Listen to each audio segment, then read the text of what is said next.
All right, everybody, we are live. Welcome to. And stuff. The greatest show on all the tubes.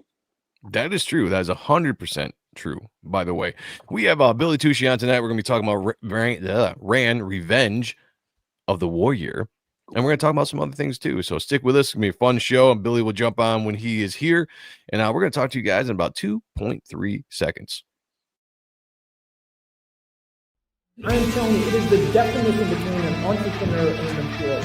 The employee goes to the cliff, looks over the cliff, says, is there a balloon down there?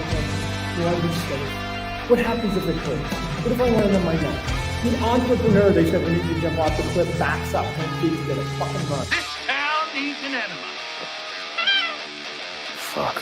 Julio, where's Commissioner Green? You guys can beat me. Too stupid! You don't really think you can leave. Things change. You got me? Who's got you? Everything changed. And anyone who tells you different is just lying. You know who this is? This is Mark motherfucking Sylvester.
All right, let's go, man. I'm excited for tonight's show. How you doing, Sean?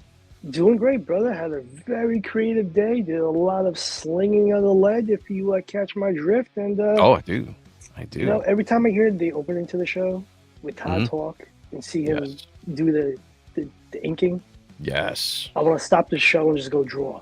So that's kind of, it's like, all right, but I think I'm always going to have that be a part of the intro to this. And I was just thinking about this. I need to create a new intro to the show because we keep getting hit. Because that song we used originally was a copyright-free song program I used, and then eventually at some point that must have ran out because now I get dinged every time we do the show with a copyright claim, which means we can't monetize the show.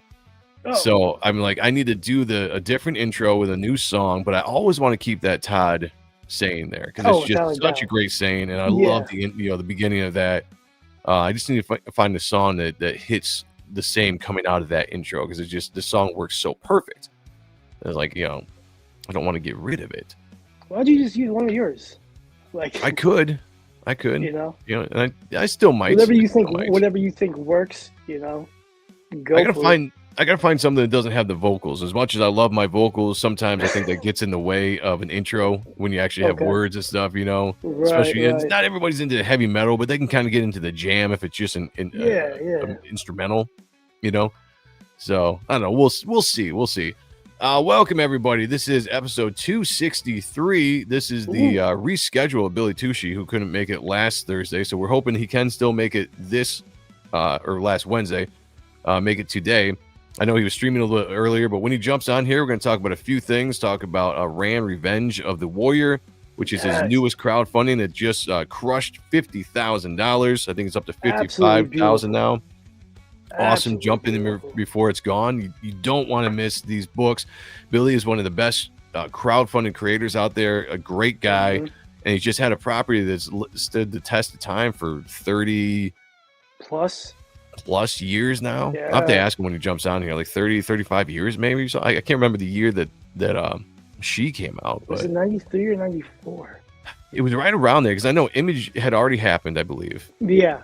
So, and that kind of sparked, life back into the independent scene. And then She dropped, a bunch of books dropped not too long after that, but She was one of them and absolutely crushed it. So let's say hi to the chat real quick before we get going. Guys, wherever you're watching this, please hit the like button, share it out, let people know we're live. If you are in the YouTube chat itself, which we have 10 people in here right now, let's get the rest of the core 20 in here because I want to give you guys a shout out. Like, subscribe to the channel. Consider becoming a member if you are not a member. If you are a member, you guys get really good discounts on any Superior Press or at least Reaper Destroyer launch that we have for just being a member of the channel. So let's say hi to the chat real quick. We have Mark Penguin in the house. Yes. He was number one in the chat, number one in my heart and our hearts. That makes you my friend. You're number one. Yes, sir, you are. Oh, Mr. Penguin. A penguin is a bird that cannot fly. I am a man. I have a name. And his name is Mark Penguin. Welcome to the show, everybody. Good to see you. We also have the man right here gracing us with his glorious presence, Mr. Mo Biggs. Hey, Mo! Mo! What? I finished the drawer. What do you want me to do, kiss you? Well, go on, put it over there. I hate to say it, but it's probably definitely be kissing tonight. I don't know for who, but it's going to happen. Somewhere. Might not be on the show, but it's going to happen. Let's go. Mo Biggs. We also have Paulus Arts in the house. Great to see you, brother. We have Matt as well. She was one of my favorite books back in the day. Same. Although I will say that I wasn't able to really get She. They were too expensive. Yeah. Well, they were too expensive if you didn't get it right off the bat, which I didn't, So it was a little expensive. You're trying to find the back issues. But even when I did, remember She had a little bit of nudity in it? Hold on. Well, while Sean's figuring that out, She had a little bit of nudity in it when it first came out. And that was obviously a book that I wasn't able to get as a teenager and be able to take that home to my parents, So it took me a while to actually be able to read that. But yeah, I agree. Ace is in the house. What's going on, man? Good to see you. Thank you for being here. We also have Sheldon Martin in the house.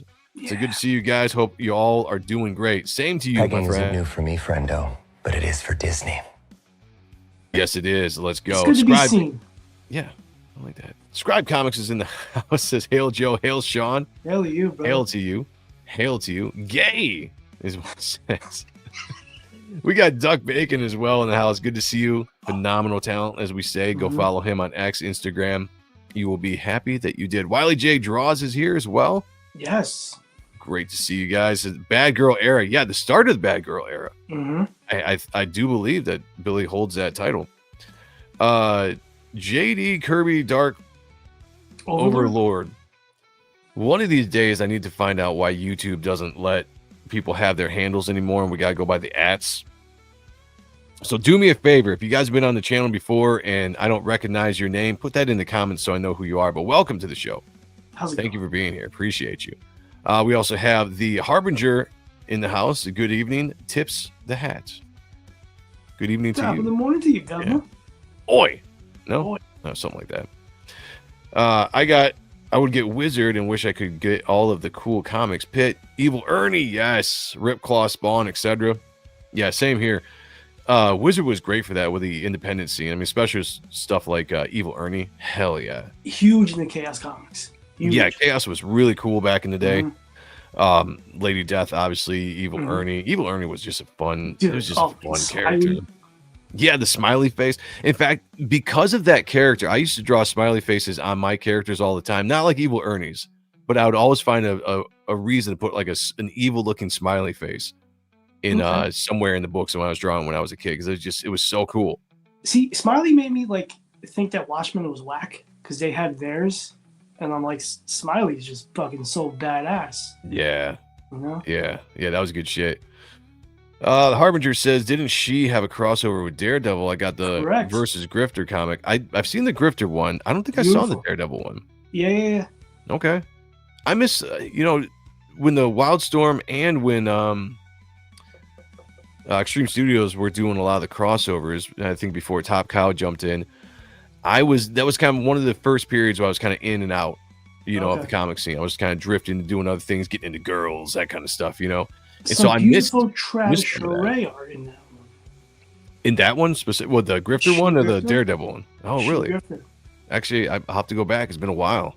I just remember the Jim Lee cover. Mm-hmm. I remember the Jim Lee cover, but maybe I haven't actually really read it. I don't know. Body Bags had the smiley face too. You guys see the artist edition on the Kickstarter doing late pledges. I have not. No. I have not. Of what? Body Bags? I have not seen that. Lady Death vs. Vampirella was my first comic of those two. Nice. Cool. Nice. Girls, you nerd. We need to do not a deep dive, but like a discussion on Chaos Comics because they had so many cool characters. Yeah, we should. And then it was Chaos that did Purgatory too, right? Yes. Yeah. Purgatory came out, and that was just like that upped the sexiness, the sex level of comics when you were a budding teenager at the age of 13, 14 years old. Mm-hmm. Seeing those books. I remember Chaos, I think, were the first books I remember seeing that had like the naughty covers that you could order. Yeah. And you get the magazine where they were all censored and stuff, and you're like, oh man, I want to get these titty books. Back in 2017 for New York Comic Con, my friends who had a shop, New York Hardcore Comics shop guys, they had a great spot. So they would let me, set up there and be like, I'm somebody special. But anyway, one of their friends, a friend of mine now, Patricia, she was cosplaying as Chastity, one of the Chaos characters.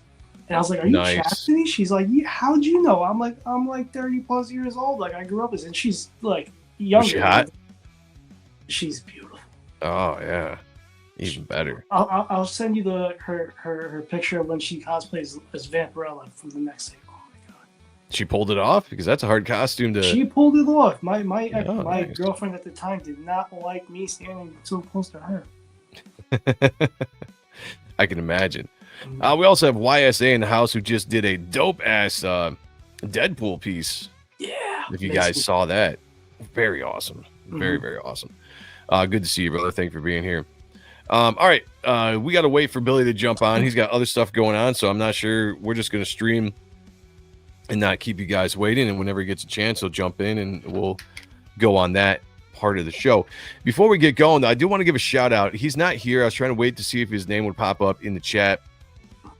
I haven't seen it yet, but I'm sure he's going to come in a little bit later. We have this thing called a leaderboard. I say this every show because I want you guys to know exactly what's going on here so you have a chance to win cool shit on this channel. The leaderboard is we look at the YouTube chat. In the YouTube chat, you have numbers by names. 1, 2, 3 keeps track of the top contributors. You can also go up to top fans up at the top of the YouTube, and it'll pull up who is in first place and there, so on and so forth. What this does is it keeps track of the people that are the most active, I believe, in the chat, whether you're sending super chats, which definitely does work to get you that number one spot, or just talking back and forth, doing the ats, doing all that kind of stuff. Keep that number one spot. Why do you ask? Great question. Let me give you the answer. At the end of the night, we're going to look at whoever has that number one spot, and you're going on the leaderboard. And at the end of the year, we're tallying up all the victories, and whoever has the most victories is getting something really badass from this entire channel. I know what I'm giving. Sean knows what he's given. I'm going to say this right off the bat. What I'm giving to you guys is going to be an $800 value. I showed Sean last night what it's going to be. It's going to be an $800 value for what I am giving away just to be the top winner of the leaderboard at the end of the year. This is our chance to give back to you guys for supporting us for these years and just whatever you guys do. It's awesome to have you guys in the chat. We're a small channel. We're growing, but we want to give back as much as we can. So you want to be on this leaderboard. Right now, Rick Saylor is running away with it at 10, but Christopher Bouchard is making a push. He is really coming. He's making a push right now with 6 victories on the board. He's only 4 back from Rick Saylor. So this is getting interesting. At first, I thought it was just going to be Rick was going to win this, no, just right out of the hat. It's just no mystery, lackluster. We're going to get to the end of the year. We're just giving everything to Rick. But Christopher Bouchard is making a push. I want to see other people do that too. This is completely free. Unless you send in super chats. I guess it costs a little bit. But this is a free competition to get in. If you win it, you're going to get something awesome. You guys don't want to miss it. So be number one in the chat at the end of the night. It doesn't matter if you're number one right now. At the end of the night, you need to be number one, and you will get in there. Mine's about $1.50. So. Well, there you go. So I mean, you're itching up to close to $1,000 No, value. 6 quarters. 6 quarters. Oh, that's it. Yeah. Six. Okay, all right. We're back down to the $800 value. I'm sure Rick Saylor will show up. Said Paul is. He will. He'll be in here at some point. You know he will. Have you guys read Metal Shade? Oh yeah, it's an indie comic. I just found out about it. It's about number 3 coming soon. Dope art, 90s art. Yeah, Isaac Bell, Metal Shade. Yeah, That's he's our guy. He's our guy. Yeah. Definitely a book to check out. Who Hopefully knew have him posting back on nonsense? soon. Yeah, we do have to get him back on. I gotta hit him up. Like, when's your schedule free? Get back on the show. Who knew posting nonsense was a good thing, right? You know, to get it, it's incentive. Let's go. Wow, that is a value for sure. Yeah, we want to give something good to you guys, you know. Because we appreciate you. I'm telling you guys, blabbing in the chat, talking to each other, adding people, super chats definitely help. And this isn't our rules. I'm just looking at what YouTube does to put people up front. You know, you drop a super chat here or there, it definitely elevates you to the #1 spot. And it helps us out too. So I'm not complaining. I wish there was one hub for indie comics. Really hard finding all these cool books. Yeah, it does get, you know, I get you on that. Not easy being #1. Yeah, because you got to hold on to it, man. Well, you got to hold on to it. Easy. Yeah. I'm just going lower and lower in the rankings. But you do your best, though, Paulus. And that's what I appreciate about you. Would have found Type 1 if I didn't reach out, or wouldn't have found about Type 1 if I hadn't reached out about Reaper Destroyer. We appreciate it. Thank you. There was, I mean, somebody needs to do a collective. I know Michael Bancroft did that for a while with one of the sites that he had, which I can't remember offhand now, but it was a good hub to go find all these books. Comicsgate.org, I think, is maybe another place that advertises a lot of books. I don't know, but somebody needs to do it. Somebody needs to collect. As long as I send less than $801.50 in super chats, I will come out ahead. That is true. You'll come out ahead, maybe even. It's all good. CG Now. Yes, that's what it was. Yes. Thank you, CG Now. All right. Well, we're waiting for Billy. This was something I wanted to bring up with Billy, but let's just jump into it right now because I saw Billy actually made a comment on it, which I was going to bring up to him and see what he thought about this. But Razorfist has been ruffling some feathers lately. Was Bancroft's. Yeah. CG Now. Yep, that was it. JD Kirby's in the house. Good to see you, man. Okay. Razorfist has been ruffling some feathers with this post. Now, this is not a shot at Razorfist whatsoever. In fact, I wouldn't even care who it was that said this. It's just, I saw this popping up now on X. I saw a lot of people engaging in this. And it's just one of those low-hanging fruit comments. And somebody said before that, you know, maybe this was just engagement farming or whatever you want to say. You just getting the reactions on X so you can get the shares, the comments, all that kind of stuff. And it all works good for your analytics and that shit. Maybe that's what it is. But when I see comments like this, and again, I don't care who says it. This has nothing to do with Razorfist whatsoever. But the comment is 90s art isn't as bad as you've been told. It's worse. And the example that is used is this Travis Charest art on this Robin book, Tragedy and Triumph. And I'm trying to think to myself, where is that opinion coming from that this is bad or worse art at all? When I look at this, you're looking at a young Travis Charest who was killing it at DC before he went to Wildstorm, and is still creating his style, still learning as you go. This is back in the era when you could be a young artist, come out, you can learn on the job, and you can grow. You can see the maturation process of the art as they went. Nice work. Yeah, thank you. Maturation process of the art as they went, and you saw them improve and improve. But here, look at this piece, an early piece for Travis Charest. I don't see bad art anywhere on this page, and even some of the stuff that they could bring out, like the Joker's face, I've seen people kind of try to push back on, be like, "Oh, the face is messed up" or whatever. Sean, what are we seeing on this page that is bad? And what are we seeing on this page is makes this so damn good that I can't understand why people would even think this is bad. Look, first of all, I sound like I'm getting in my britches. First of all, this is the guy within a year of being an industry pro. So this is fresh. Yeah. This is fresh talent, and he is producing some top-notch quality work. Look, maybe the face is too stylized for Razorfist. To each their own. I've always thought it was cool. I thought it was different. I thought that it wasn't the classic Joker that I was used to, the Jose Luis Garcia Lopez. That's a hell of a name to pronounce. But it's awesome. It's beautiful. The composition, the rendering, the Batman mask, it has a very Michael Keaton-esque to it. If you took the Michael Keaton movie costume and made it comic book form, the background's awesome. The hatching, the rendering, the composition. It's a beautiful, beautiful piece. And maybe he's just, again, whatever the farming is, he's got planted seeds. Content farming, drama. Content farming. Yeah. I gotta highly disagree. This is a beautiful piece. Honestly, I couldn't disagree more with the take here on this. Everything about this page or this cover is great. I mean, first off, the storytelling is great for being a Robin book. I mean, you got the Joker standing over what seems to be like a beat up Batman. It looks like his face has gotten a shot of the acid or whatever. Maybe it's on fire. Who knows? Robin is there trying to make the save. Got the classic Tim Drake costume right there. And the Joker's face is a little bit more stylized. And I can see what people are saying. Maybe the forehead's a little big, the eyes are small, and whatever. Again, the guy was in his first few years as a professional artist, absolutely killing it. When people come out like this from the gate, that they're going to be badass. And what he developed into, nobody, were surprised to see where he went with his art.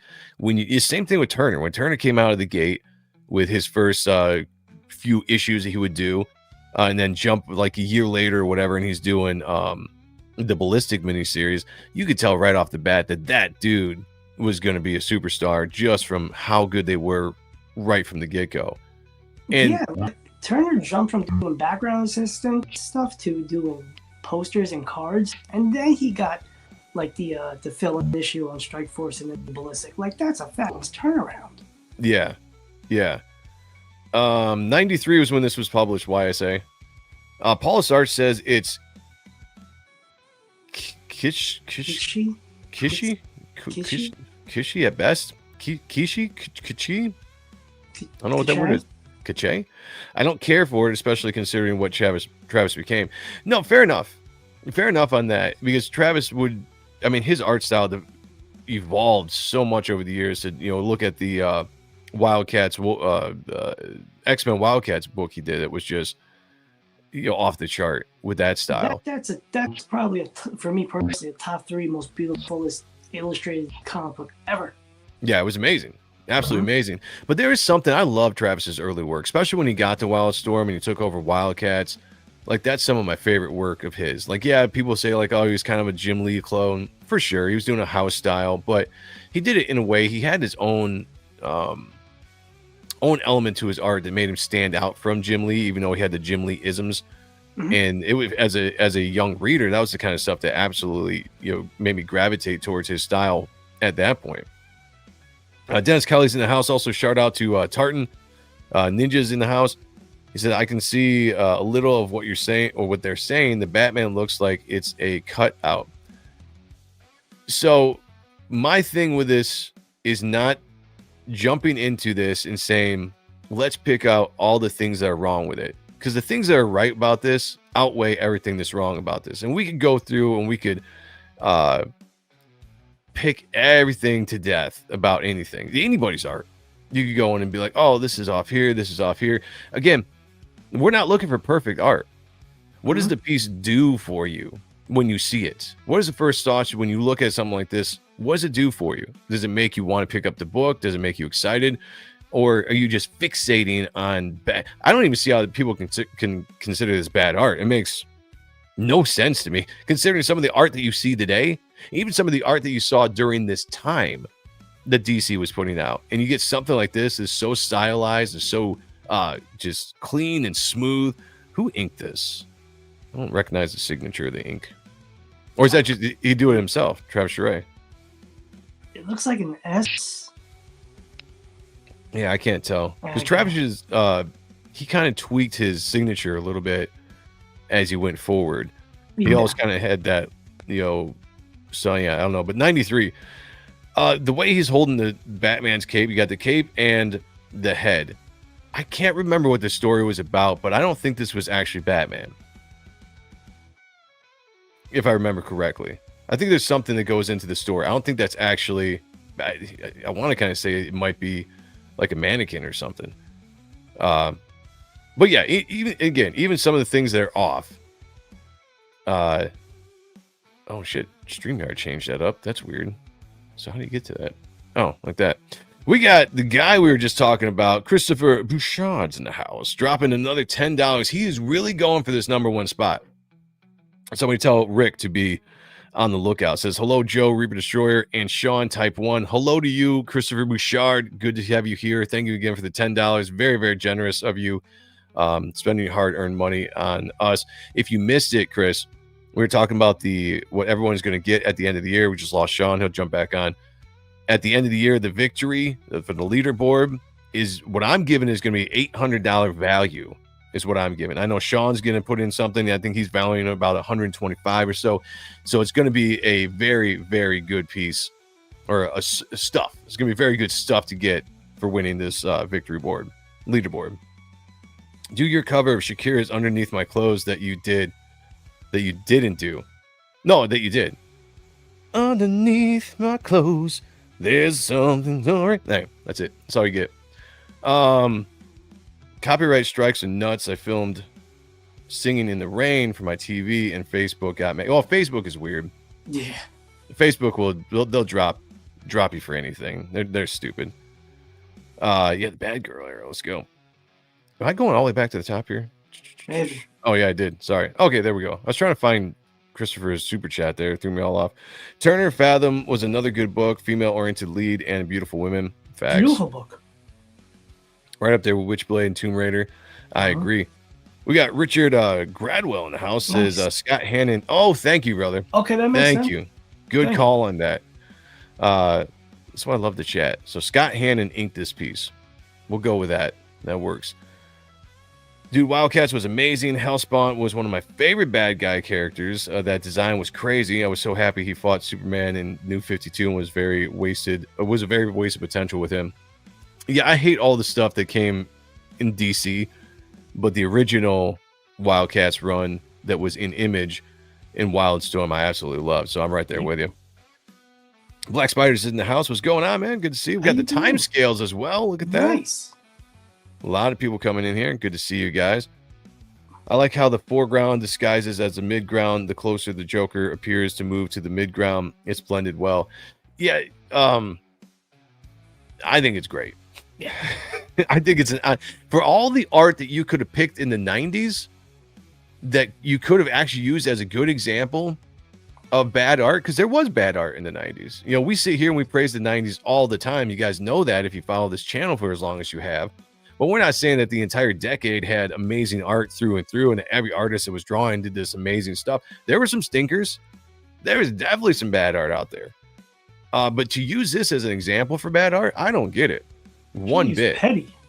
Yeah, it kind of is very petty. And again, that's why he should have used Petty from Extreme Studios. I got this. Oh, I get what you're saying, but I actually think this is drama farming. I don't think this is a real take. I think it's one of those things you put it out there. You want to try to drum up some controversy because everything's good. Likes are good, shares are good, people getting mad and commenting, quote tweeting, all that stuff is good for your analytics. So I think that's really what this is, because this can't be a real take. This is so good. I love it. Yeah, it can't be a real take. Let me take that off the screen real quick, because when Billy, when I was waiting for him to get here, if he does get here, if not, we'll reschedule with him again. I know he's a busy guy, so no shade to Billy whatsoever. He's got a lot of stuff going on right here, but let me bring up his comments on this, because I thought he did. There are a few people that clapped back at Razor Fist in a way that I thought was not as polite, you know. But Billy I thought he has a good take here. Billy's always got a good head on his shoulders. He said, "I have to respectfully disagree, Razor Fist, especially in the case of Travis Charest. Within a year or two of this post cover image, which perfectly captures the time and style of 1993, young Travis launched his craft into hyperspace, exceeding all peers and becoming one of the great comic book illustrators of all time. he is king and would continue to grow, aspire, and astonish. That's perfectly put by Billy. Think about who we really wouldn't have, like Olivier Coipel, Steve McNiven, all those dudes. Like they're the student of Travis. We all are, but they hang their hat very heavy on his cup of soup, if you will. Yeah, he was an influencer for sure. Mm-hmm. Yeah, there's bad art in every decade. No, facts. Facts. And there's great art. These decades. Yeah, let's go through and just really hyperbolic. Is that a word? Hyperbolic? That's not how I want to use it. That's a word. That is a word, but I don't know if that's how Michael Jackson slept in. Could be. No. Yeah, I think that might be it. But yeah, go through every decade and just really intensely look at art and just start tearing people. You can do that. It's easy. It's low hanging fruit. I don't waste my time. Yeah. And the Harbinger said a lot of comics now have beautiful covers, but the art is very childish, elementary these days. Yeah, even some of the covers are bad.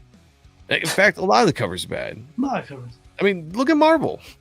Look at modern day Marvel books. Besides like Netho Diaz, who else they got over there? Stegman. I'm trying to think of somebody else from those two guys that are at Marvel right now that are doing Kubert's, obviously, I mean, some of the old school, but some. I don't know who's there anymore. I'm like, Coelho, Iban Coelho. Yes, that's the guy I was trying to think. I can never pronounce his name, but yeah. So a handful of guys over there, but you go through the Marvel section and the LCSs, man, garbage. I'm sorry, and I don't know if people are looking. Depends on what era you grew up in. Sean and I, had the pleasure of growing up through a bunch of different eras, including parts of the 80s, 90s, the 2000s. You see a lot of different eras, how art evolves and, how stylistically things change from decade to decade. And I got to tell you, like, there's a point in time where it started just kind of heading downhill. And if anybody's growing up in this point in time, granted, I get it, there's bias there.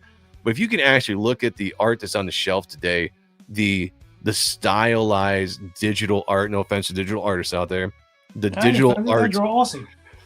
That's right. Yeah. Why take offense? You set the standard.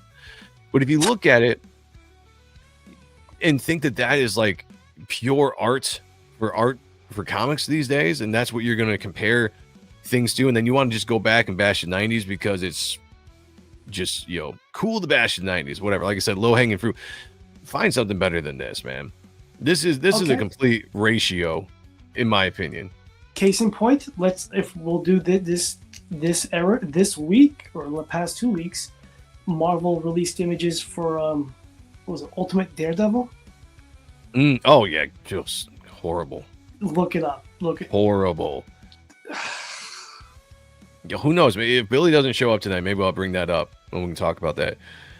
Richard says back during that era, Travis Charest was drawing Dark Stars after Larry Stroman and was doing various covers for DC in Jim Lee kind of style. Yeah, he was doing like the house style, right? Kind of like the 90s house style. They're trying to capitalize on it. You got a guy that kind of drew a little bit like Jim Lee. And it worked. Darks, everything was great.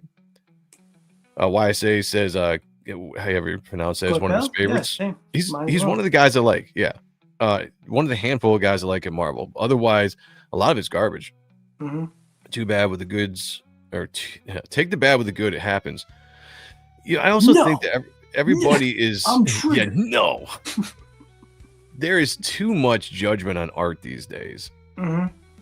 I don't know, man. Maybe it's just because we're in our 40s, but you're looking back at the 90s and the time that you allowed people to improve. Like now, everybody wants when you put out a book, whether you're independent or you're in the pros, they want people to just be the finished product right off the bat. You're never going to be the finished product if you're an artist. You should always be growing.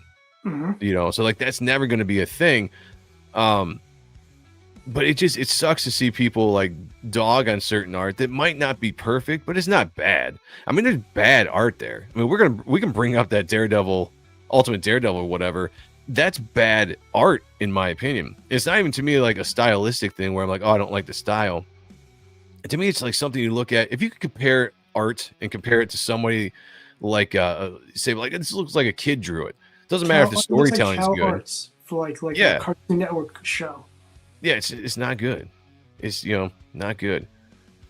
Joe, have you picked up anything new? Not lately, except except for the Spawn stuff that we've been doing. But I've got a poll list I got to get back to because I know there are things in there. The Batman #1's in there. Batman Deadpool's in there. I know the new Battle Beast is in there as well. So there's things I have to get from the LCS I just haven't got down to do.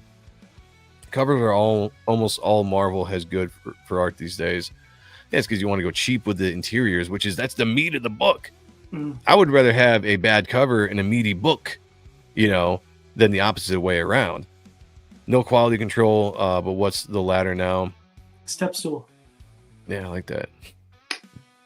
Another $5 from Christopher Bouchard, really trying to get that #1. Yeah, trying to just dominate here. I love it.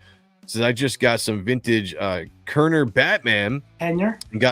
Kenner, sorry. And the new 1/12 scale real Ghostbusters figure from Mondo Collectibles. Nice, man. Those are beautiful. Nice. Those are stupidly good. Good for you. Let's do some we're gonna do Dr. Fishy! No! And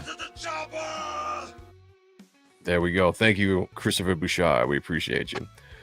DD looks like he has a hand coming out of his ass in that pic.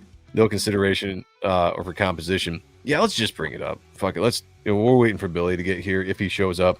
He's a busy guy. I'm gonna keep throwing that out there, and if we can't hook up with him, we'll reschedule at some point. We'll get him back on the show. It's been a while since we talked to him. Bill S. artwork gets better in his old age. Sienkiewicz? Okay, I was about to say Bill S. Who's Bill with an S? Squirrel. There's our girl. Kayla's in the house. So that I may talk. Squirrel. My master is good. Yeah, we haven't played that in a while. Shout out to Kayla. Hope all is well. All right, let me look this up. I'm gonna look up the Ultimate. Was it Ultimate Daredevil? I believe so. And it's just recent, within the past week or two. It just I heard that I know that they're killing the Ultimate Universe. Yeah. They're bringing this out. Is that what's killing it? Yeah, probably. I've actually heard good things about the Ultimate Universe as of lately. And I've never been a huge fan of the Ultimate Universe in general, but this definitely doesn't make me want to pick it up. Let me find a picture of this. Dude, there's some bangers like Ultimate Fantastic Four. I know you're not an FF head. Yeah. But Kubert's did. Well, Kubert, I'm down with the Kuberts. Phenomenal. Phenomenal. Perspective storytelling, phenomenal. You know what it is about the Ultimate stuff that I don't like, though, is I don't like the reboot aspect of it. I get that. I don't like the retelling a story that I know, even if it's a different take on a similar stake. How am I trying to say this? Similar take on a different story. Is that what I'm trying to say? Much dope art. We got Joe Mad to come back. David Finch, his Ultimate X-Men run, awesome. Yeah, art wise, for sure. I just I'm on the rant. No, I'm kidding. I'm just joking. Yeah, go on the rant. Do it, man. No, it's great. Mark Bagley, yeah. Well, honestly, I don't like Bagley's Ultimate stuff as much as I liked his Amazing stuff. Oh, that was amazing stuff. Why can't I bring that up, fucker? All right, hold on a second. I'll just do you remember when he first got on Amazing Spider-Man? There was that team up where it was Spider-Man, Punisher, Night Thrasher, Moon Knight, Dark. I thought that would have been the flies. That was his first one?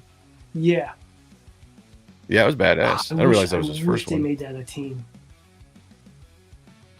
Okay, let me bring this up. So we got a page here that was advertised from the Ultimate Daredevil. Jay Kirby saying it's a different universe. Art Adams did Ultimate X with Jeff Loeb. Oh, I didn't know that. Phenomenal book. Skin Breakers is a good looking book. Speaking of David Finch, yeah. I still got to get issue 2 of that. Harbinger said, I have mentioned my comic book was Batman vs. Predator. Hell yes. Yeah. Collected all the Predator from Dark Horse going back up to the Marvel up to Marvel to Cell, whatever. And the comic series is clear definition of generational art. Yeah, that's a great book, man. No argument here. You can actually see as the years pass, the Predator just gets less and less detailed. Only in single spread pages, they go all out, and then it's very bland. Yeah, no, I get you on that. That Batman Predator book by Andy Kubert, phenomenal. Fuck. We did an Appreciating Comic Book Art live on that, and I loved it. It was great. Some of Andy's best work. I absolutely love it. Yeah, it's very cringe. I think the Ultimate stuff inked by Art T-Bear better than Amazing stuff, even though I liked Amazing. Well, yeah, because you got T-Bear for sure, but I liked Bagley's work better on Amazing because Art aped Bagley in Ultimates from his own words. He was told by his editor to ape Bagley, so he went in. Put a heavy hand on it. But okay, heavy-handed. To me, that's still the same thing. Oh, okay. To me, it's still the same thing. It's there's where the inker's taking over the line work. You're seeing more of the inker's stuff than Bagley stuff. Like that's how I take it. All right. This was the page that was released. Now, coming from where we come from, which our style, the artists that we like, the ones that we are inspired by, looking at something like this, I'm like, what the hell are we looking at? This looks like something that you would make seriously for a YA book. Not a Marvel main title. I mean, this storytelling, whatever. I've heard some people say like, oh, it's got some really unique storytelling and the paneling and stuff. Yeah, it's fine. Some of the storytelling stuff, I whatever. But the composition wise, there's no editor in the world that would see the layout of this page and be like, why are we having a giant hand coming out of Daredevil's ass pointing at this blue chick? Yeah, see, okay. I would say if it's like a layout, like a quick layout, and then you go fix it. Then you Todd McFarlane that hand and you fucking make it huge as shit.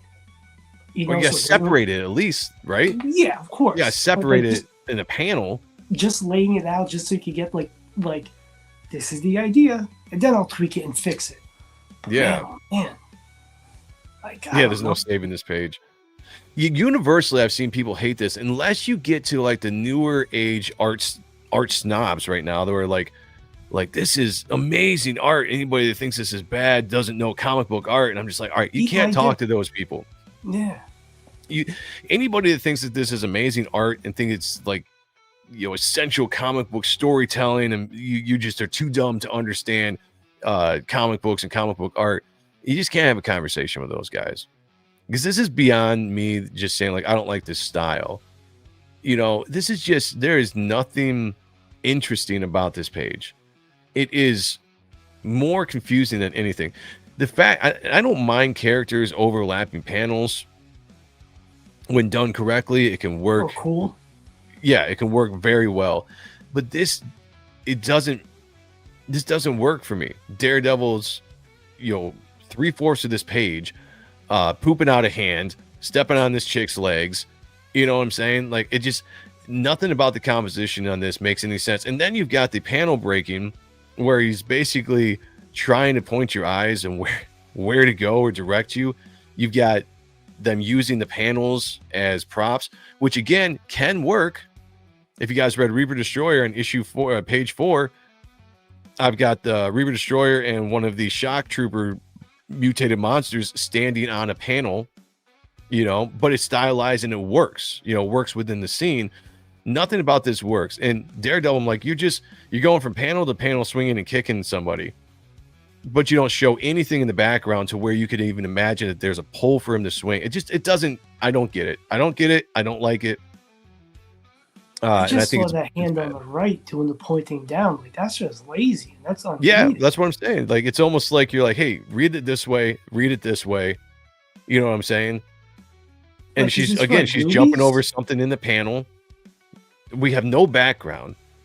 And I'm not a component for something like, hey, we have to have backgrounds all over the place. But we have no background in here except for tiny little light lines in panels 1 and panel 2, or panel 3 and panel 4, or panel 2 and panel 3, I guess. And then you just have these blank pages, and they're jumping around the panels themselves. It's I don't know. To me, an editor should have looked at this and be like, "Now we can do something different." And if the entire book is like this, Oh, Well, this get out of here. The line is ending anyway, so. Well, there you go. Maybe they're just like, fuck it, do whatever you want. With this book. It was like a Make-A-Wish thing. Wiley J says the panel with the chick flying is too close together. It looks like she is laying down. That's a great point too. Like, there's so much stuff I could get into, and I'm missing some of this because I'm just so hung up on some of the bad stuff in this. You can't tell she's flying. You're right. There's no movement. Tantrum. Yeah, or a seizure or something. I don't know, but there's no movement except for her hair being blown back slightly. No speed lines, nothing in the background to make it seem like she's going by something. And it's like, what are you jumping over in the panel above you? Like, what are you doing? You go from a standing position to this weird dive to the floor. Essentially, that should be the floor that you're head diving into, and then you're flying. None of it makes any sense. Editors. Kayla's an editor and a great writer, by the way. She would tear this apart. Tear it apart. Dude, Rob brought up on one of his podcasts that he was talking to, I believe it was CB Cebulski, about like the new artists, how they don't know how to throw a punch or do that. And CB was saying, Rob, we don't know how to teach these guys. And Rob's like, you guys wrote I don't know if he cursed, but the inner Jersey of me is going to be like, you wrote the fucking book, How to Draw Comic Books the Marvel Way. Just exactly. Give him that book. Give him that book. Go to YouTube, look at the video with Stan Lee, right? Like, hey, True Believers, and John's drawing. What the fuck? Yeah, how can you not know that stuff when there's a wealth of information, books, videos, the old cassettes that you can find on YouTube now? It's all out there. There's no excuses when it comes to that. That's hard for me to hear. Like, I can't believe that the editor-in-chief, he's still editor-in-chief, right? I believe so. But you at least got the guys high up there saying that they don't know how to teach these guys how to do that. That's weird, like, man. When parents come up to me at conventions and like you get kids, they want to show you their art and they're like on their piece of notebook paper of Naruto, and that's a really cool feeling. I'm not knocking it. I did it. It's awesome. Right. They're like, what do you suggest? And I'm like, how to draw comic books the Marvel way. Yeah. You don't even have to buy it. You could go on YouTube. YouTube is the That's right. resource, and then I break down other shit. It's not even that expensive if you want to buy it. Not even. Yeah. No, I mean, yeah, you can find the reprints of it, and it's fairly cheap. Mm-hmm. Michael says it's some of the worst DD double Ds I've ever seen. Simplification of the art is absolutely abysmal. I agree with that. You guys know us. We like detail. Not detail for detail's sake, but come on. Messages held for review. Why am I getting so... Why do I have the YouTube comments holding messages on me? Whatever, I'll approve everything. I don't know why that's doing that. YouTube we is should have a weird. Contest. The dirtiest comments? Well, we do have the comment of the night, which we're easing into that. We're working with that. But We're working on it. How about this? You guys waste your time and redraw this. Oh, shit. And at the end of the year, we'll take a look at it and see what you come up with. That's a great idea. We got some awesome artists in here. Duck Bacon, We we got YSA. talent that really make me sick. We should have a kind, but we'd have to find a good prize for that. To have Kayla's the winner. feet picks. There you go. Kayla's feet. Yeah. And maybe 3 digits of her phone number. Yes.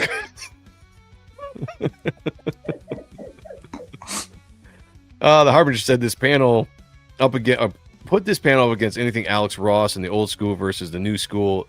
New fails every single time. I agree. Mm-hmm. Christopher doesn't like this. We got Ryan in the house. His cable has size. Oh, I can't spell, man. He does. Okay, see, at first I thought that was his fingers, but you're right. He does have size. Which is cool, that makes a lot. That's a lot better because I'm just like, why the fuck? Like his hands are all. Why is he gay. walking around like West Coast? Okay, that makes They can't even do that anymore. What the fuck is his art decor or director? I said decor. What the fuck? I can't read tonight, man. What the hell? What's his? Who proved this? Marvel bosses. Geez, I did it again. Marvel brass needs a changeover, but that's not new. No, I agree. A moron. A fucking moron. You know whose art I like. Don't know the artist. Don't know the artist. he exacerbates. Wait, that's not the word. Exaggerates? Yeah. Is that what you're trying to say? Exasperates. Exasperates. Okay, but looks good. The guy did Batman versus Ninja Turtles. Oh, Freddy. Beasley? No. Oh, something the third. Oh, Freddie Williams. Freddie Williams. Thank you, Freddie Williams. He's good. He wrote. He wrote How to Draw Comics to Digital. Thank you. For DC. Great guy. Yeah, he's a good artist. Really enjoy his stuff. That talented. Batman Turtles stuff is good. I think they did 3 series of that. Something like that. The art reeks of blue-haired and nose ring artist. That's true. You know, I miss when having blue hair meant you were like punk rock or just like an artist, not like the my mangina is wet. Kale said this is supposed to be an homage to Klaus Janson stuff. It's even worse. Yeah, hopefully it's not. Zabalski is long overdue for a pink slip. I agree on that one. Comics the Marvel Way is done by John Buscema, the GOAT. Yes. Get it. What the fuck, my feet? I'm just Not catching your up to feet, that. it's my feet. Paul Shut- says why he's you like, fucking I'm in. shit? All right. That was a tease jerk. Kayla is cut cute though. Yeah, she's all right. I'm just kidding. We love you. Yeah. You could take a dump on a comic board and it'd be better. Sorry, not sorry. I like that. I like But that. don't do that submit because we don't. Yeah. Yeah, we don't want to judge that. Yeah. Daredevil's costume looks like a herpes.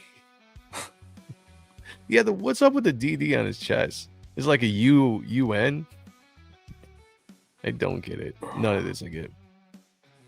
Would you guys be down for a comic designed in those old school arcade knock'em sock'em games like X-Men or Turtles in Time, or the Aliens vs Predator arcade games? Absolutely. Yeah. Absolutely. Yeah, I'd be down for that for sure. Mhm. But yeah, that's what we're getting. So going back to the Travis Charest comment by Razor Fist, that's even more funny to me. That's like let's dump on the 90s for a second. Let's use one of the best artists in the history of comics to be the example of bad art. But yet, this is what is being hailed as good art in some circles in comics today. Make it make sense, everybody. I don't get it. Make it make sense. Taking a look at the top fans, Christopher Bouchard is number 1, followed by Paulus Arts, followed by Dennis. Christopher Bouchard's going for his 7th victory, trying to get there. Let me bring this back up. Trying to get there up in Rick's territory with 10. I haven't seen Rick in the chat yet. I have a feeling that Rick is going to start turning up the competition here because he doesn't like to lose. So you guys got to be ready. I think he kind of backed off and was like, let's make this a competition. Because Rick didn't want to just run away with it. And now he's starting to get a little bit of competition. Christopher's getting up there, So I think Rick might come in with a vengeance here in not too long. So be ready for it, guys. Be ready for it. All right. Well, even though Billy's not here, let's take a look at his campaign. Yeah, why not? Let's look at some dope, beautiful art. Let's bring it up. Let's go. We have Ran, Revenge of the Warrior. Is Billy's brand new campaign. That can't be right. I thought it was 55. Let me refresh this. Refresh. Okay. Oh, okay. Wait, what is this? Why is that? What does that mean?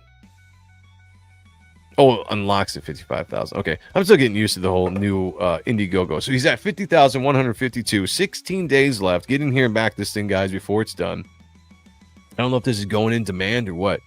I don't know what Billy does with all this, but this is Ran, Revenge of the Warrior. Ran, Revenge of the Warrior graphic novel. What does it say here? In 1993, Ran is everything Tushi always wanted to do with She, but never dared. In all its 1990s bad girl glory, Ran introduces the world to the character who started it all in this 48-page story of a vengeance set within Tokyo's neon lit rain slick streets. Damn, say that 10 times fast. Stained with blood, split by the Yakuza. So Sold. good. Billy is God. God If damn. you guys watch Billy on the Kings when he comes in on Monday nights and draws on the Kings, and he just knocks out these beautiful women, beautiful pieces, it makes me absolutely sick. You know, Billy is one of those artists that makes us sick, and you know, if you guys knew this channel, that is the highest compliment we can give artists when they make us sick, because they're so damn good. And I look at a piece like this, I'm just like, God, so well drawn, so sexy, but yet just this power stance, feminine quality to it. The face is beautiful, the body is beautiful. Oh man, just Billy is a master. Always picks a great colors to complement his work. Yeah, Really that well. too. Yep. Is this on Indiegogo? Oh yeah, never mind, you answered it. Yeah, Indiegogo. Links are down below. I actually got a link for the campaign down in the description below. So mods, drop this too. If I got mods in the chat, which I know I do, drop the links to this campaign in the chat as well. Razor is into Mobius and Maleev. His taste is more illustrative type art, so that probably has something to do with his takes, I guess. And see, that even makes it worse to me. So and I even saw in the comments, you know, I'm not even going because I'm not. This has nothing to do with Razor Fist, but just take that opinion. Just come out then and say, in my opinion, 90s art was bad because I like this more tasteful art. I can at least respect that take because that's your own personal opinion. And I'll never argue with that one bit because I'm never going to change someone's opinion. Yeah, even if you're wrong in my opinion, that I respect that. I would respect that if that is where he's coming from. But to come out there as a statement and just make a blanket statement that this is facts and then use one of the best comic book artists in history to make your point, asinine. Billy to me is the ideal model for the independent creators. He crowdfunds everywhere, is good to shops, gets his books in them, and goes to many shows. Yeah, Billy's the standard bearer in my opinion, and just for crowdfunding. He's been doing it for forever. Yeah, and a great guy. Yeah. I got this hardcover She, Lady Death, and Catwoman from his last book. Yeah. Everything he does is just so damn good. Yeah, he draws some of the best women.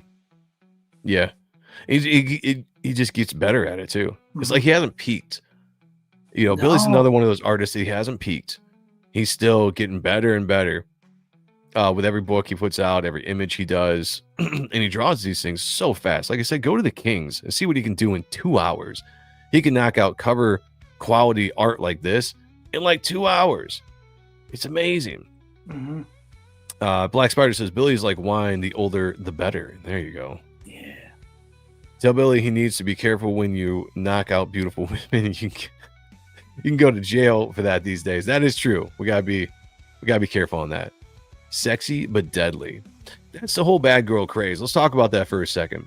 Billy is one of the guys that spearheaded the bad girl craze back in the 90s with She. You know, She dropped and you had Lady Death and, you know, other chicks as well. Witchblade, Glory. Oh, yeah, Witchblade. There you go. Witchblade, Glory. Soon Evangeline happened. You know, but Billy was the one that kind of really spearheaded in the independent scene. It wasn't part of Image. It wasn't part of, you know, Dark Horse or anything like that. He had his own Crusade Comics. Came out with She at the right time in 93, 94. Kayla well, in this campaign right here, let me go back up. It says 1993. Oh, Ran was everything that She, you know, that he didn't do with She.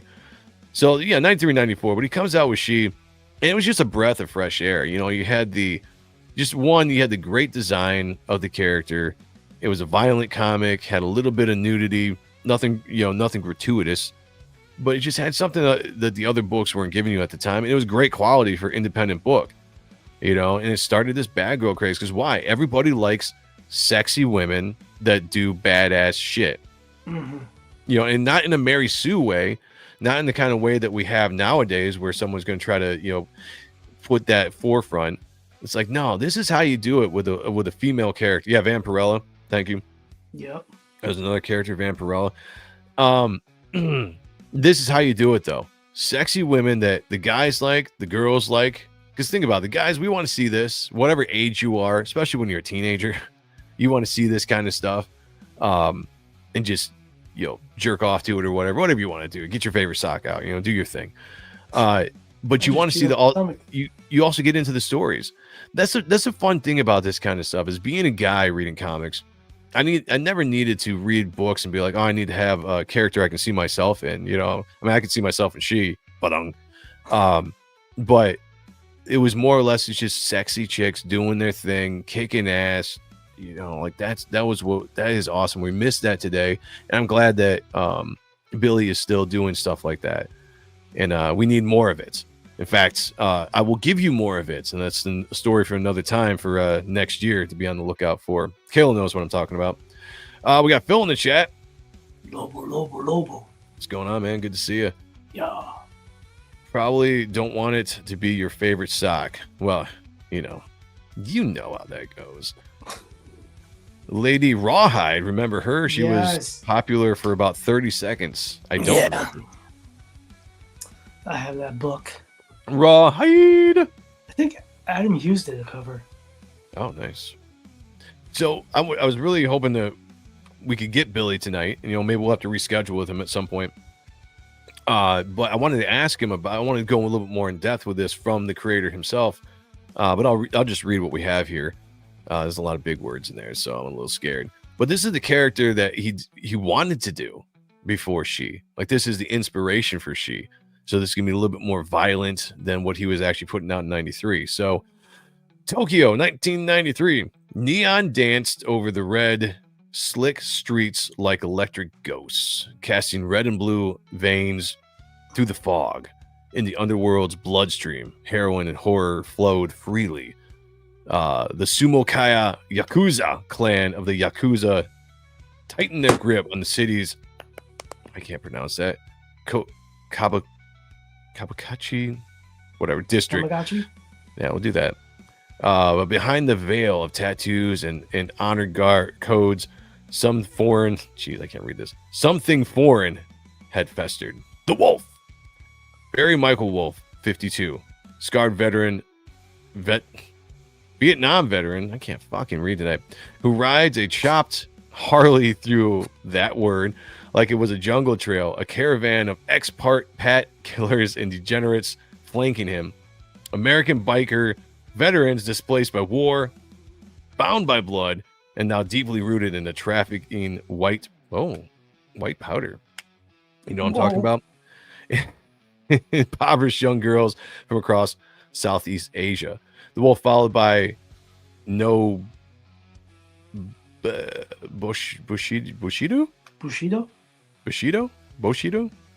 and showed no mercy. Not that mattered.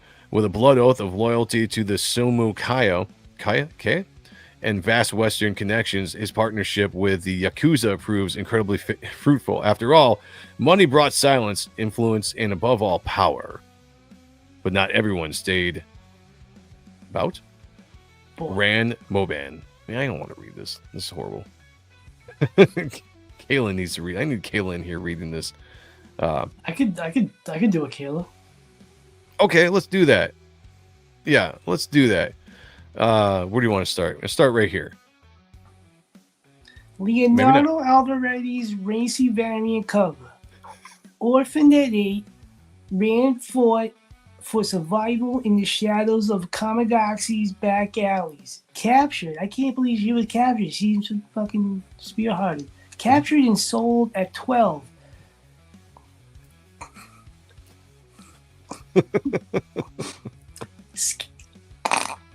Scared by a broken bottle wielded by the wolf that almost took her right eye at 15. From 12 to 15, she almost lost an eye. You get what I'm telling you. Vanished by 20. That's a 7-year gap. I can't. Some said Rand trained with an old school master in Kyoto. Others whispered she's been part of a vigilante sect in Thailand, or had a grandfather who made pizzas in the remote forest of Tashigi. Yeah. Prefecture? I don't know. Only one thing was certain, because I know. The 22-year-old, which is 2 years later, has returned to Tokyo as she comes carrying steel, and she will have her vengeance, kid. Oh, that was great. We got a Dan Lawless cover here. With that that's titties beautiful. forward. Let's go. Oh, yeah. Oh, my God. Yeah, that's what I'm talking about. Oh, yeah. Fred Bennis delivers this timeless variant cover. Gotta have that ass titties. Let's go. Shout. I hate you so much right now. Was it the kid part that threw it over the edge for you? If only Billy were here to explain the book instead of making our Ronan Joe read all this complex. I know, that's why I said I looked at that. I was like, man, there's words, too many words. I wasn't prepared to read it. Usually I'd proofread those things so I get an idea. I was like, went in it raw. You know, I tried to ease it in like a gentleman, and I just popped off way too early. It was embarrassing. I don't consider Elektra a bad girl. She's pretty much the same. Wait, you do? You don't. I got you. Billy is great. I had the honor of meeting him. He even drew on my blank She cover with colored pencil, keeping it till I die. Nice, man. Yeah, he's a class act. Class act. We got another beautiful cover here. Who did this? Oh, yeah, of course. Look at that. Oh, my God. Look at that. Man. So jealous. That is so good. I'm envious. I'm envious of your skill set. Envious, jealous, all of the above. Let's go. There's also a hidden cover coming to be revealed. That's badass. And What If Ran? I love this. So, whoops. Go back where we are. Ran What If newsprint edition, limited to just 100 editions. This throwback What If cover was supposed to be the original Ran cover, but Billy ended up using it for She Way the Warrior 12. The art is not final as Billy has to redraw Rand's shoulder armor and eye color like he did originally back in 1993. Billy says he has a scan of the original pencil somewhere to use, but you get the idea. I like that. That's cool. I need to start doing that. I need to start running campaigns where I use myself as in like the third person. Like Joe M Sonntag, creator of Reaper Destroyer, says this is the best work of his career. Oh, yeah, look at that. Pencil version. Jeez. I guess that is that penciled or inked? He does. Might just be really dark pencil. Yeah. Pencils. What lead? I wish he was here. I want to know what lead he uses. Because that's really dark. Somebody tweet Billy and ask him. Yeah. On our behalf. Prism color, 11 by 17 Strathmore comic book art board. Yeah. Yeah, so good. Oh, so he uses prism color pencil? Yeah, I guess. All good questions we could we just answered it. All we gotta do is read. Yeah. That's our fucking problem. We don't read enough. We don't read. Yeah, as Kayla can tell you. It's like you can't read, kids. Oh man, look at that ash can. Oh, they should get call on it. This, guys. Oh, I got a great idea. What do you got? I'm saving it for us. Okay, save it for us. I like that. Save it for us. Yes, third person. I'm gonna do that. I'm gonna do it from now on. Secret artist Sam Keith. That would be. What's Sam Keith doing these days? Debbie Tushy is the ultimate comic book wife. That is true. Those two have been partners for years. Why do they keep hiding Wiley J's stuff? Ass can. I like that. Yeah, let's do the ass can. That's what I was gonna say. That was gonna be your thing. Oh, damn it. Well, anyway, showing you're on thin ice. For what? I don't know. The the accent or the impersonation. Third person campaigns seem like a great idea. I'm gonna start doing that. I'm doing that. You know, just to make myself seem more prestigious. You know, I'm gonna do that. I'm gonna make sure instead of saying I'm just gonna put Joe Sonntag, Joe M Sonntag. Yeah, I like that. I used to write my own press releases like that for conventions. Like you have to put what you do, what you did. There's like short Ahrent is a blah blah blah blah blah. I didn't do half the shit I put on there. Fucking kidding me? Paul says, "You know what you did." Probably. Like, we'll have to think about it. Cool shirt. I like that. Mock-up, of course. Modeled by Vaughn. Jeez. All right, what we got here?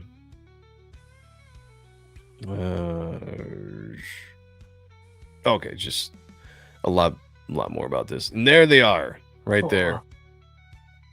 There they are.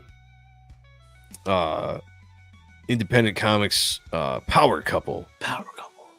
Billy and Deb Tucci. Like that. Or Debbie, sorry. So yeah, pick this up. Billy was gonna be our guest on tonight, but he's a busy guy, so we've had to reschedule a couple times. And we'll get him on the show here one of these days. It'll happen. One of these days, Alice. But we still wanted to highlight his campaign and get you guys to get on here. Back this campaign. Links are down below. You've only got 16 days left to get this. Don't miss out. Let's do this. Let's get the... Actually, let me kill the music on our end. Let's watch the trailer here. We'll give as much promotion as possible to this campaign. Let's go. Why did that work?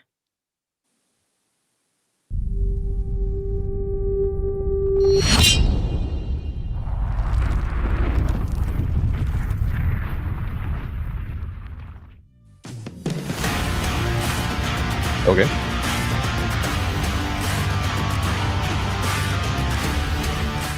Greetings, everyone. Billy Tucci here, and I am so excited to announce our latest graphic novel, Ran, Revenge of the Warrior. Hell yeah. For the first time ever, I'm bringing back the inspiration to my legendary comic book character, She. For over 30 years, she has garnered accolades, nominations, sold millions of comics, and helped launch the bad girl genre. Yeah. One can never argue with success, as Anna Ishikawa Classic. has become a beloved staple to comics fans the world over. But to me, there was always that lingering question. What if? What if I had gone with my initial creation and in her purest and most raw form? That question has now been answered, as Crusade Comics is proud to bring you Ran, Revenge of the Warrior.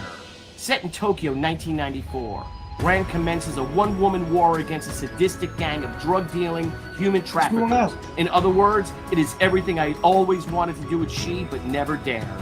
Ran also boasts fantastic variant covers by Leandro Oliveira, Fred Bennis, Dan Lawless, and a hidden mystery comic by the world's greatest living comic book artist. In all its 1990s bad girl glory, Revenge of the Warrior introduces the world to the character who started it all in this 48-page, no-holds-bar, neon noir samurai macabre that pulls no punches and offers no mercy. So thank you for over 30 wonderful years in comics. This is our 11th campaign, and we appreciate all your faith and your support, and we hope you'll join us on this next adventure. I promise you, you're going to love Ran, Revenge of the Warrior. Ow! Oh, he's okay. That dude is awesome. Awesome. He said one of the best living comic book artists. Travis Charest. Could be, but you know what would be awesome, which I doubt it's going to be this. What if it was Mark Silvestri? Does that look like Mark Silvestri's eyes? Is that just a preview though? Oh, I don't know. You know what I'm saying? Is that really what it is, or is that just kind of like this is just a stand-in to say that a mystery book is coming, not necessarily this is the outline? Yeah, I don't know. Unless it is. I mean, if it's a darked out version of the actual book, then yeah, judging on the eyes, probably not then. But it's just, because he had that crossover with She and Cyblade. Mm-hmm. But when you throw out that term, the greatest living comic book artist, that makes me think of only a few names. Silvestri's up there. Dale Keown would be another one, that he might have access to. I don't know. It means sneak peek. That's right. Hidden cover to be revealed. So I don't think that this has anything to do with it. So I don't know. That is interesting in itself. I'm excited to see what that is going to be. Take a look at the top fans here. Christopher Bouchard is still comfortably in number 1 place. JD Kirby is in 2nd place. Sheldon Martin pulling up in 3rd. Good to see you guys being competitive there in the chat. We love it. Hopefully it's just a stand-in. The eyes are not bad, but not best living comic artist size. That's what I'm saying. I just think it's a stand-in. That's all. I think it's just a mock-up to say, hey, something's coming, but it's not giving you any clue on who the artist is going to be. But when he says greatest living comic book artist or something like that, however he phrased that, that really makes me think, who could it be? Who could it be? So that's Rand, Revenge of the Warrior. Links down below. Go check that out, everybody. Support Billy. Fantastic guy, creator. Everything that you want in this space, he is. Go get it. Let's do it now. Correct. That is correct. Before we get out of here, guys, we do have other books here. We talk about them all the time. Sean's got a book called Type 1. You guys need to go pick this book up as well. Sean, do your thing. Do your thing. Yeah, so I'm getting the pages back on the 4th. Dan said he should be done with all his colors. Then we're going to go over a quick round of touch-ups and make them blow up, make them all better. Just polishing off the script by Saturday. Just, going over my notes again. We're looking to get this in production by mid to end of November and start getting them shipped out. Like cool comics, we talk about, this book's up your alley. You like a cool story, this book's up your alley. You want heart of the story gold, this book's up your alley. If you love me, this book's up your alley. Don't be a bum. Love it. Back Type 1. Back Type 1. Do it now. Back Type 1. Links down below for that as well. Sign up for Reaper Destroyer issue 2. We are pushing that back to 2026 for good reason, because Indiegogo is weird right now, although I'm starting to figure some things out. I have to say, getting a little bit more comfortable with it. But Reaper Destroyer issue 2. I guess sign up. You can't sign up for it anymore. Follow. You gotta go and click this heart. You gotta follow the project, and that's something new to get used to as well.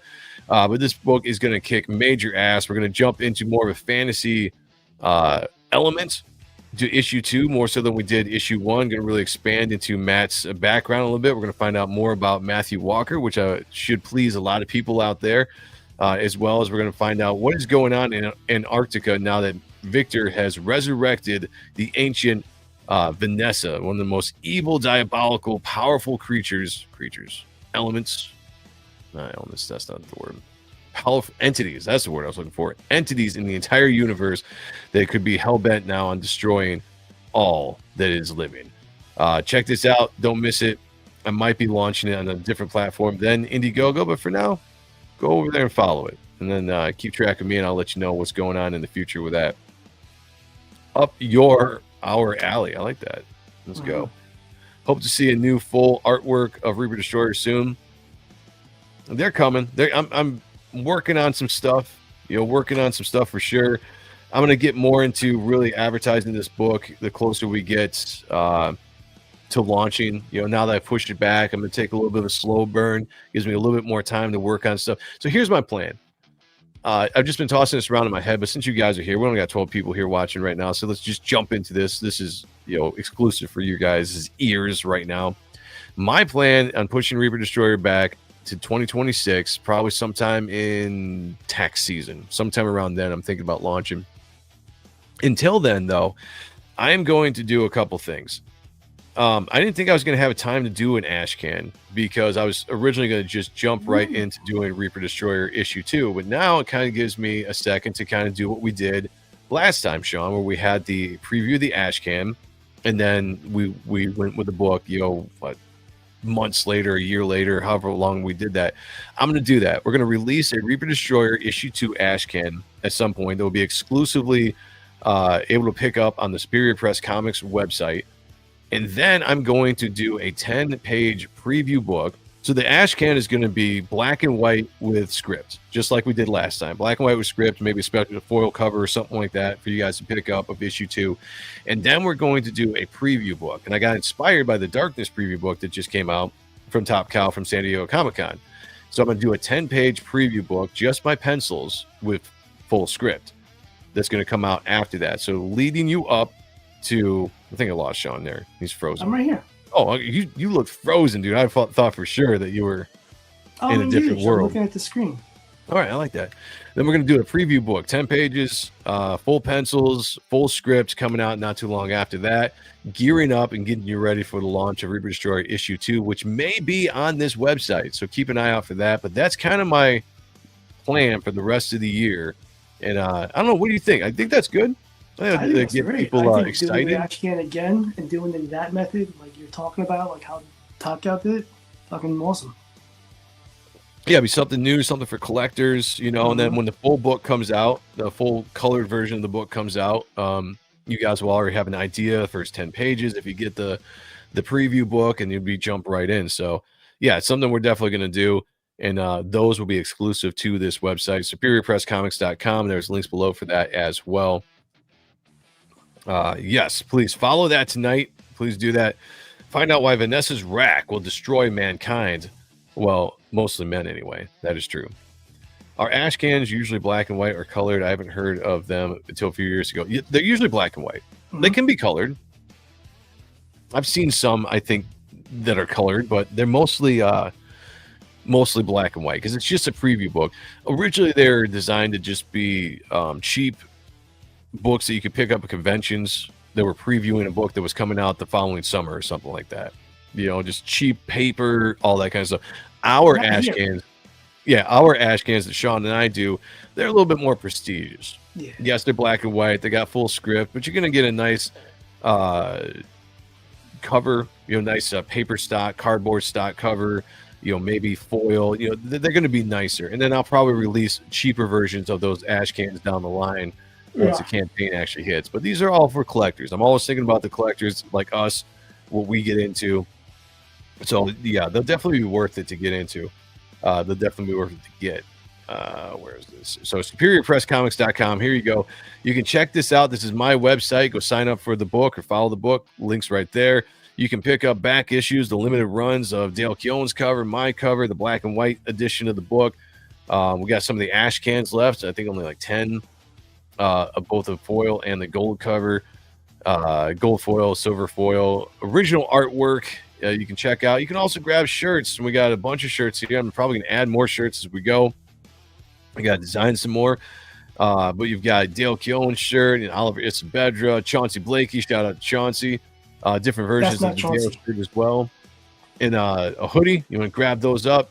We got the apparel. We got coffee mugs. We got phone cases just because it looked cool. I don't know if they'll ever actually sell coffee mugs. Also, if you guys want commissions from me, this is a great place to get it. You can go through the commissioner. You can order what you want.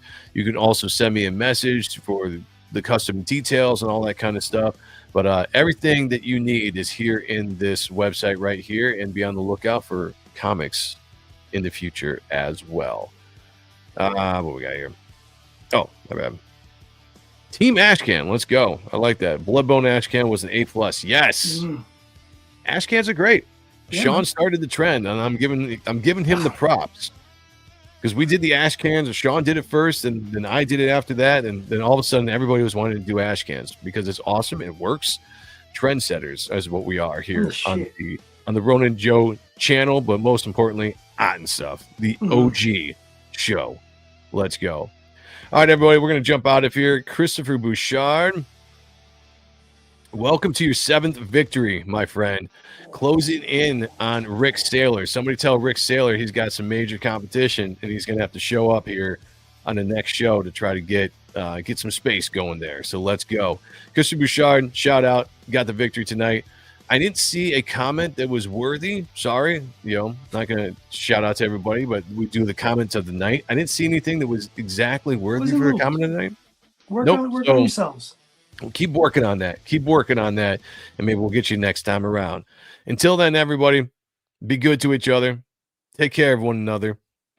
And as always, picture me naked. Talk to y'all later. Peace.